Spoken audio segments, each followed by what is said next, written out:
When the story first hit the press back in December, Hollywood was in disbelief.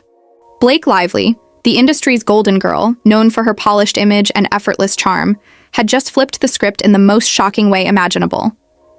She accused Justin Baldoni, the actor-director behind It Ends With Us, of serious on-set misconduct and of orchestrating what she called a retaliatory smear campaign.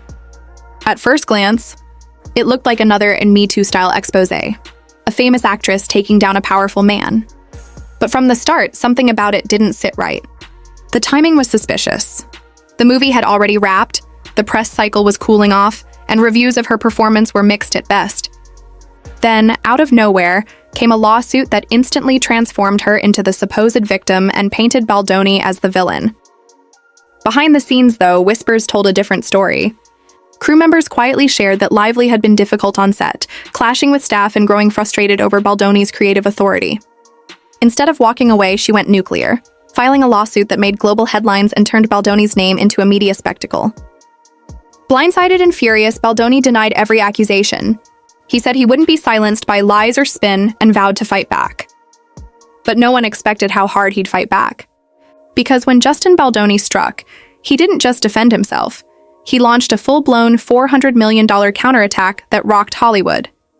In early 2025, Baldoni and his company, Wayfarer Studios, filed a staggering countersuit against Blake Lively, Ryan Reynolds, and their powerful PR firm. The allegations? Defamation, extortion, and an orchestrated smear campaign designed to destroy him. The legal filing read like a Hollywood thriller. It accused Lively and Reynolds of weaponizing the press, planting false leaks, and deliberately trying to ruin Baldoni's career to distract from their own behind-the-scenes behavior. Even the New York Times got pulled into the chaos, hit with a separate $250 million lawsuit accusing them of publishing fabricated stories just for clicks. It was bold, unprecedented, and for once, someone in Hollywood seemed ready to take on the entire celebrity PR machine. Inside the industry, people whispered that Baldoni's countersuit wasn't about money. It was about exposing how easily Hollywood's elite could manipulate narratives and destroy reputations with just a few phone calls and a handful of headlines. Meanwhile, Lively's camp went into overdrive, spinning Baldoni's lawsuit as revenge from a man who couldn't handle accountability. They pushed a familiar narrative. She was the brave woman speaking truth to power. But cracks were already showing. Her version of events didn't match what the crew remembered, and Baldoni's legal team had proof, messages, production notes, and timelines that painted a much different picture. For a moment, it seemed like Baldoni might actually turn the tables. But Hollywood never plays fair for long. By June 2025, the highly anticipated Courtroom showdown finally arrived, and the result sent shockwaves through the industry. Cameras weren't allowed inside, but within hours, reports leaked. Judge Louis J. Lyman had officially dismissed Baldoni's $400 million countersuit against Blake Lively, Ryan Reynolds, and their PR team. Headlines were brutal. Baldoni's case collapses. Lively triumphs. Hollywood's golden girl wins again. But beneath the headlines, the truth was far more complicated. The judge hadn't said Baldoni's claims were false, only that they didn't meet the sky-high legal threshold for proving defamation in the United States. In simple terms, you might be right, but you haven't proven malice yet. Judge Lyman left the door open, giving Baldoni a deadline to amend the complaint before June 23rd. It was a final chance. Submit stronger evidence or walk away. The press called it a breaking point. Lively's team spun the ruling as total vindication, feeding the media quotes about justice prevailing, while conveniently ignoring that Baldoni could still refile. Yet legal observers noticed something strange. Baldoni's team stayed completely silent. No fiery statements, no public outrage, no legal updates. Just nothing. To tabloids, that looked like surrender. To those who understood the system, it looked like strategy. Something was happening behind closed doors. Something Lively's camp didn't expect. Because Baldoni wasn't gone. He was waiting. Weeks went by. No new filings. No amended complaint. The entertainment world buzzed with rumors. Variety ran the headline, Baldoni's $400 million, case dead in the water. Late-night hosts mocked him for launching the biggest revenge lawsuit in Hollywood history, and losing. And right on cue, Blake Lively made her move. She posted a polished Instagram story, perfectly lit, perfectly worded, alongside a quote about retaliation and resilience. Her caption read, While the suit against me was defeated, so many don't have the resources to fight back. It was equal parts victory speech and image rehab. Fans flooded the comments with praise and heart emojis. To her followers, she was the survivor. To her critics, she was the performer playing her best role yet. But those watching closely knew this story wasn't over. Not by a long shot. It was the perfect PR moment. A picture-perfect victory post that erased months of controversy in a single swipe. But for those who actually understood how the legal world worked, something felt off. If Justin Baldoni had really lost, why hadn't the court issued a final judgment? Why hadn't his lawyer made a single public concession? And why was Judge Louis J. Lyman, the same judge who dismissed the countersuit, still corresponding with both sides about next steps? Behind the glowing headlines, quiet whispers started spreading. Maybe Baldoni's silence wasn't weakness. Maybe it was strategy, the calm before the storm. And that storm hit hard when his attorney finally broke the silence. Out of nowhere, Baldoni's lawyer, Brian Friedman, dropped a statement to people that sent shockwaves through Hollywood. His words were sharp and surgical. The truth regarding this case continuously and completely gets distorted in the media. Even something as simple as a procedural update has resulted in total mischaracterization. No deadlines were missed. Our clients chose not to amend their complaint to preserve appeal rights. In one paragraph, Friedman flipped the entire narrative upside down. While the tabloids had spent weeks mocking Baldoni for giving up, Friedman revealed that the move wasn't surrender, it was strategy. Here's the translation. When a judge dismisses a lawsuit with leave to amend, you can either rewrite it or skip that step and appeal directly to a higher court. But if you amend, you lose your right to appeal. So Baldoni's team didn't back down. They were playing chess while everyone else was busy declaring checkmate. Friedman didn't stop there. He took a subtle but deliberate jab at Lively's PR machine, saying his clients were now focused on Ms. Lively's claims and remained fully committed to pursuing the truth through every legal and factual avenue. In other words, we're not done. Not even close. But by then, the damage was already done. The headlines had written the story for him. Lively's win wasn't official, it was just louder. And in Hollywood, loud doesn't mean true. In the courtroom, Baldoni might have been playing a patient, strategic game. But in the court of public opinion, Blake Lively was dominating the TikTok war. Friedman's clarification was a legal masterstroke, but the media barely mentioned it. Major outlets buried his statement under clickbait like, Baldoni drops $400 million lawsuit and Lively defeats retaliatory claim. It didn't matter that his team was preserving their right to appeal. The public had already made up its mind. The villain had been cast, the script locked. Meanwhile, Lively, Hollywood's golden PR darling, knew exactly how to keep the narrative alive. She flooded Instagram with perfectly curated stories about resilience, truth, and standing tall. Every shot was golden hour flawless. Every caption carefully crafted to remind the world she was the brave woman who stood up to a bully. But behind the soft filters, cracks began to show. Legal analysts quietly pointed out inconsistencies in her filings. Entertainment lawyers noted that her team relied more on emotional language than evidence. And industry insiders whispered that the heroic survivor narrative didn't match what crew members actually saw on set. Still, perception ruled. Baldoni, calm and silent, looked defeated. Lively, loud and glowing, looked vindicated. That's the danger in Hollywood. Truth doesn't trend. Image does. And while the internet was busy celebrating Blake Lively's so-called victory, Baldoni's team was already focused on something far more important, the real trial. Because while the media screamed about dropped lawsuits and final defeats, Judge Lyman quietly scheduled the actual trial date, March 2026, for Blake Lively's original claims against Justin Baldoni. In other words, everything so far, the PR wars, the social media posts, the headlines, was just the warm-up. The real showdown hadn't even begun. By the start of 2026, the noise had faded, but the tension hadn't. What most of the public didn't realize was that Blake Lively's real case against Justin Baldoni hadn't even started yet. The lawsuits, the press statements, the Instagram battles, all of it had been prelude. The main event was now locked in for March 2026, and insiders were already calling it the Hollywood trial of the decade. Behind the scenes, both sides were gearing up like prize fighters. Baldoni's legal team, led by powerhouse attorney Brian Friedman, went quiet again, not because they had nothing to say, but because they were building something big. They weren't talking to TMZ or Variety. They were subpoenaing documents, interviewing witnesses, and tracking every inconsistency in Lively's story.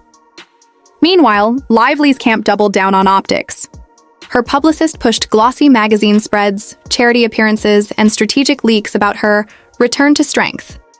The goal was clear: control the narrative before the courtroom could. By the time the trial began, they wanted jurors to see her not as a Hollywood manipulator, but as a mother, an icon, and a survivor of workplace misconduct. But legal analysts began to notice something unusual in the filings. Lively's team had quietly modified parts of their original complaint.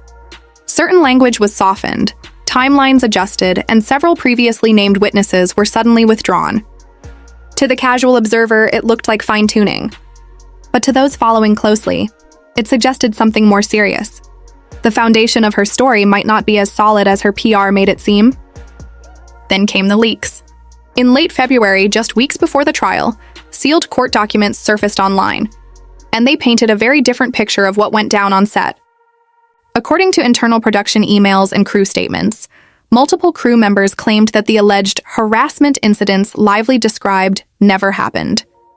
In fact, several said she had been the one creating tension during production, frequently clashing with Baldoni and threatening to report him when creative disagreements didn't go her way. The media scrambled to verify the leaks. Lively's attorneys immediately filed motions accusing Baldoni's side of orchestrating an unlawful media ambush, but the damage was already done. Public opinion began to shift. Suddenly, the same outlets that once called Baldoni Hollywood's villain were cautiously using words like complicated and unclear. Then, the most explosive piece dropped: a sworn statement from a production assistant who claimed Lively had privately admitted she was done with Justin and planned to take him down publicly after a heated on-set argument. If proven true, that line alone could destroy her credibility. When the trial finally opened in Manhattan federal court, cameras weren't allowed, but the press reports came fast. Lively arrived in designer neutrals, her expression calculatedly somber. Baldoni showed up quietly, dressed simply, no entourage. Inside, their lawyers clashed instantly. Friedman's opening argument was devastating. This case is not about justice. It's about control. Control over a narrative, control over a reputation, and control over truth. Miss Lively weaponized fame to rewrite reality. Lively's team fired back with equal force, painting Baldoni as a manipulative producer trying to silence a woman who dared to speak up. But what really caught everyone off guard wasn't the legal arguments. It was the evidence. Over the first week, Baldoni's team began introducing behind-the-scenes messages, on-set footage, and call sheets that directly contradicted Lively's version of events. They weren't just defending him. They were dismantling her claims piece by piece. Every day, the headlines changed. Lively's testimony faces new questions. Crew members contradict key allegations. Insiders say PR spin collapsing in court. Even major networks started airing panel discussions about whether the public had been manipulated by celebrity-driven narratives.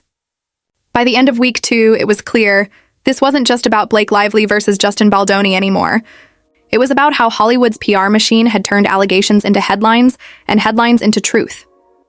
And for the first time, it looked like the truth, the real truth, might actually come out. The next round decides everything. Sources close to Wayfarer Studios say Justin Baldoni's legal team is now laser-focused on discovery, the stage where every text, email, and production note gets dragged into the light. That's the moment when stories fall apart and the truth usually surfaces. And according to insiders, Baldoni's side has plenty of receipts. Behind the scenes, Blake Lively's camp is in crisis mode. Multiple PR consultants, reputation managers, and even a crisis strategy firm have reportedly joined her inner circle to contain the fallout before discovery begins. They know one damaging revelation, one leaked message, one contradictory statement, could shatter the image she spent years curating. Meanwhile, Baldoni's powerhouse attorney Brian Friedman isn't pulling punches. "We remain fully committed to pursuing the truth through every legal and factual avenue," he said. Legal speak for "we're not backing down." This isn't just about money anymore. It's about reputations, careers, and credibility. If the evidence lands the way insiders claim it will, Baldoni's case could do more than defend him. It could redeem him. And for Blake Lively, March 2026 may be the month her Hollywood fairy tale finally fractures for good. So, did Justin Baldoni's $400 million counterattack really collapse? Or did he just make the smartest long-term move in a town obsessed with short-term headlines? On paper, yes, the countersuit was dismissed. But legally, it's still very much alive, preserved, protected, and waiting for appeal. Baldoni didn't miss a deadline or walk away. He did what every seasoned strategist does when the deck is stacked. He stepped back, recalibrated, and waited for the right moment to strike. And now the momentum is shifting. Lively's victory lap is already starting to age badly. Legal analysts are dissecting her filings, journalists are quietly questioning her narrative, and insiders are whispering that the story she sold the public doesn't quite match the documents. In the court of public opinion, she may still wear the hero's crown. But in a real courtroom, and in the legal appeal that's looming, that crown could slip fast. Because once discovery begins, perception doesn't matter. Proof does. That's what makes this Hollywood feud so fascinating. It's no longer just a legal battle. It's a war between image and evidence, optics and truth. Baldoni's silence, once mocked by tabloids, now looks like something else entirely: discipline.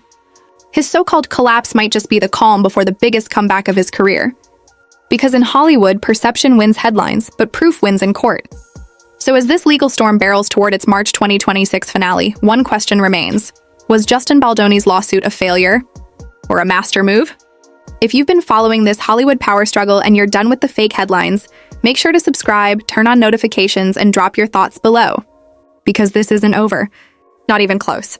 Every secret, every message, every lie, it's all about to surface. And when it does, you'll want to be here to see who's left standing. By early March 2026, Hollywood's most talked about courtroom battle finally began to heat up for real. The discovery phase, the moment both sides had been quietly dreading, was officially underway. For months, Blake Lively's team had controlled the narrative with social media posts, PR statements, and glossy magazine features. But now none of that mattered. What mattered were documents, depositions, and digital trails. And this time, Justin Baldoni's side came prepared. According to multiple insider leaks, Baldoni's lawyers submitted hundreds of pages of evidence, internal production emails, timeline notes, and text exchanges between crew members, all intended to disprove Lively's claims of harassment and retaliation. Sources close to the case say some of those texts show that Lively herself approved scenes she later claimed were inappropriate. Even more explosive, several crew witnesses allegedly told investigators that it was Lively, not Baldoni, who created a hostile set environment after clashing over creative direction. One production assistant reportedly testified that Blake didn't want Justin in charge. She wanted control. And when she didn't get it, things turned ugly fast. Meanwhile, Baldoni's legal team is also digging into Lively's communications with PR executives and certain media outlets. They're trying to prove that negative stories about Baldoni, the ones that appeared just before her lawsuit dropped, were part of an orchestrated campaign to destroy his reputation. If that connection is proven, it could flip the narrative entirely and place Lively in serious legal jeopardy. Behind the scenes, her camp is scrambling. According to court insiders, Blake's attorneys filed multiple emergency motions to limit what can be presented at trial, arguing that some of Baldoni's evidence is irrelevant or prejudicial. Legal experts say that's usually a sign a team knows damaging material is coming. But what's truly shocking is how fast Hollywood has started to turn. Quietly, industry insiders are distancing themselves. One major streaming executive reportedly told Deadline that no one wants to be in the middle of whatever this is. And several former collaborators have unfollowed Lively on social media, a subtle but telling move in an industry where optics mean everything. Through it all, Justin Baldoni remains silent, appearing only once at a pre-trial hearing, calm and composed. Those who were there said he didn't look like a man on the defensive. He looked like someone who knows he has proof. The next few weeks are expected to be brutal. Lively's deposition is scheduled for late March, and that could be the moment everything changes. If her testimony contradicts the documents Baldoni's team has submitted, or if she's caught minimizing details, it could unravel months of careful PR work. Legal analysts are already calling it the most consequential celebrity deposition since Depp versus Heard. But unlike that trial, this one's stakes aren't just about public opinion, they're about career survival. Because if Baldoni's side proves even part of their claims, that Lively lied, exaggerated, or orchestrated a smear campaign, it won't just be a legal blow. It could mark the end of her untouchable Hollywood status. And here's the twist few expected. Lively's own allies are starting to splinter. A former stylist and a junior producer from the film have both reportedly agreed to cooperate with Baldoni's team, quietly providing background information that may contradict Lively's earlier statements. So as the March 2026 trial inches closer, one thing is clear. The narrative Blake Lively built is collapsing, piece by piece, post by post, statement by statement. Because in this battle, the truth isn't a headline, it's evidence. And when that evidence hits the courtroom, the entire industry will finally see who's been telling the truth all along.